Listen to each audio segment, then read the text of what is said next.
दक्षिण कोरिया दुनिया का शायद पहला देश हो जाएगा जहां यदि जनसंख्या में बदलाव नहीं हुआ, जनसंख्या की नीति को बदला नहीं गया और लोगों ने बच्चे अधिक पैदा करना नहीं शुरू करेंगे, तो अंततः उस देश का अस्तित्व ही खतरे में पड़ सकता है, या साउथ कोरिया नाम का देश ही जो है एक मैप पे नहीं रहे। क्योंकि अंततः किसी भी ज्योग्राफी से कोई देश नहीं हो सकता है, वहाँ एक जीवन चाहिए, और जीवन मतलब मानव का निवास चाहिए।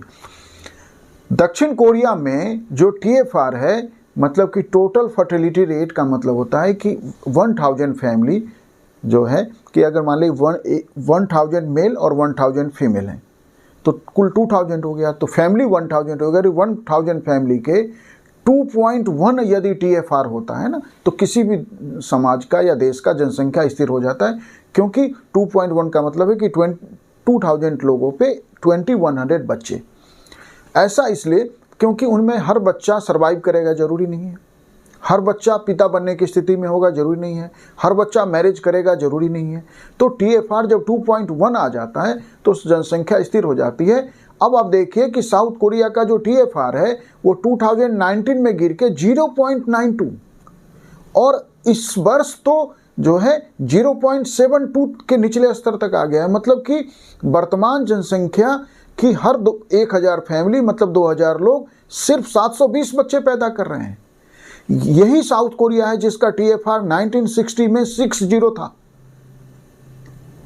इसी साउथ कोरिया का TFR 1982 तक गिर के 2.4 आया, और 2016 वो वर्ष है जब साउथ कोरिया की जनसंख्या अपने शिखर पर पहुंची, जब 51 मिलियन को क्रॉस किया।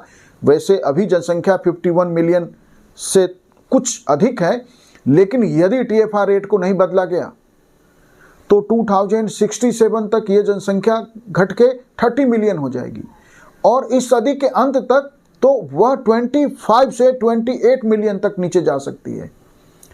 अब साउथ कोरिया में जो है इस तेजी से जनसंख्या के गिरने के क्या कारण है, तो उसके कई सारे कारण जो हैं एक्सपर्ट मान रहे हैं, और मैं भी उन कारणों से सहमत होता हूं, आप भी होंगे। कि एक तो बताया जा रहा है कि जो उच्च आर्थिक असमानता है, जो इकोनॉमिक गैप है, इकोनॉमिक इनइक्वालिटी है, वो साउथ कोरिया में काफ़ी बढ़ गया है। इसलिए बहुत सारे लोग जो है शादी नहीं करना चाहते। शादी के प्रति रुझान इस उच्च आर्थिक असमानता के कारण कम हुआ है। कैरियर को लोग प्राथमिकता दे रहे हैं कि कैरियर पहले है, और स्पेशली महिलाएं कैरियर को जो है प्राथमिकता दे रही है। महिलाएं घरेलू कामकाज में ये चाहती हैं कि पुरुष भी बराबर के भागीदार हों। साउथ कोरिया में क्योंकि उच्च विकास दर के कारण जीवन यापन की जो लागत है ना, उच्च लागत हो गई है, कॉस्ट ऑफ लिविंग काफ़ी बढ़ गया है। तो ये सब कारण तो हैं।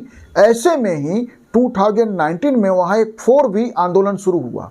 4V आंदोलन में है जो है 4 शब्द हैं। बिहोन, शादी नहीं करना है, हमें पुरुष चाहिए ही नहीं। बिकुलसन, कोई बच्चा नहीं चाहिए, जब विवाह ही नहीं करना है तो बच्चे की भी कोई ज़रूरत नहीं है। बियोनाय, कि हमें पुरुषों के साथ कोई डेटिंग नहीं करनी है। और बिसेक सेव, कि हम किसी भी पुरुष के साथ जो है कोई शारीरिक संबंध नहीं बनाएंगे। ये 4V आंदोलन भी साउथ कोरिया के जनसंख्या को घटाने में, जन्म दर को घटाने में, TFR को घटाने में बड़ी भूमिका निभा रही है। 2020 में साउथ कोरिया में पहली बार हुआ कि देश में जन्म लेने वाले बच्चों से अधिक उस देश में मौतें हुई। मतलब लगातार जनसंख्या तेजी से गिर रही है।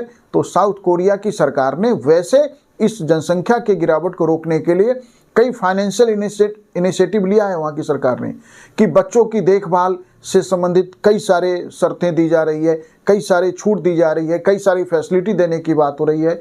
मिलिट्री सर्विस में वो लोग जो 30 साल की उम्र तक 3 बच्चे पैदा करेंगे, उन्हें वैसे पुरुषों को सैन्य सेवा से छूट देने की योजना है। माने योजना नहीं, मतलब कि सरकार ने प्रस्ताव दिया है लोगों को। हर जन्म पर कैश इंसेंटिव दिया जा रहा है, और वो ठीक ठाक कैश इंसेंटिव दिया जा रहा है। पैटर्निटी लीव, बच्चों की देखभाल के लिए माओं को तो छुट्टी मिलती ही थी, अब पैटर्निटी लीव माता पिता दोनों को 1 साल तक बच्चों की देखभाल के लिए छुट्टी सरकार ने ऑफर किया है, जिसे 18 महीने तक 18 महीने तक बढ़ाया जा सकता है। लेकिन इन छूटों के सहारे या इन फाइनेंशियल इंसेंटिव से या मिलिट्री सर्विस के इस छूट से या इस पैटर्निटी लीव से क्या जो है साउथ कोरिया की घटती जनसंख्या को रोका जा सकता है, उसकी जनसंख्या स्थिर की जा सकती है। ये 4B आंदोलन, जिसकी जो है अमेरिका के चुनाव में भी आपने देखा होगा कि ट्रंप ने 4B आंदोलन के ऊपर बोला कि अमेरिका में भी साउथ कोरिया से ये 4B आंदोलन पहुंच गया है कि हम 4B आंदोलन, हमने अभी बात किया कि ना शादी करना है, ना डेटिंग करना है, ना बच्चे चाहिए, हमें पुरुषों से किसी तरह का कोई संबंध नहीं रखना है। माने एक तरह से पुरुष विहीन समाज की बात। इसका तो मतलब है कि पुरुष जो है, पुरुष के संपर्क में आना भी गलत है। ठीक है कि महिला और पुरुषों के बीच में कई तरह की असमानताएं समाज ने हजारों वर्षों में विकसित किया था, लेकिन धीरे धीरे वो काफ़ी हद तक जो है सबसाइड हो गया है और महिला पुरुष समानता की तरफ समाज तेज़ी से बढ़ रहा है। खासकर विकसित समाज तो बहुत तेज़ी से इस दिशा में आगे बढ़ा है। ऐसे में ये 4B आंदोलन जो है, ये आंदोलन देश हित में नहीं है, समाज हित में नहीं है, इसे बदलना चाहिए और किसी देश का अस्तित्व उसकी जनसंख्या न रहने के कारण खत्म हो जाए, ये देश के लिए अच्छा स्थिति नहीं, पूरी दुनिया के लिए नहीं है।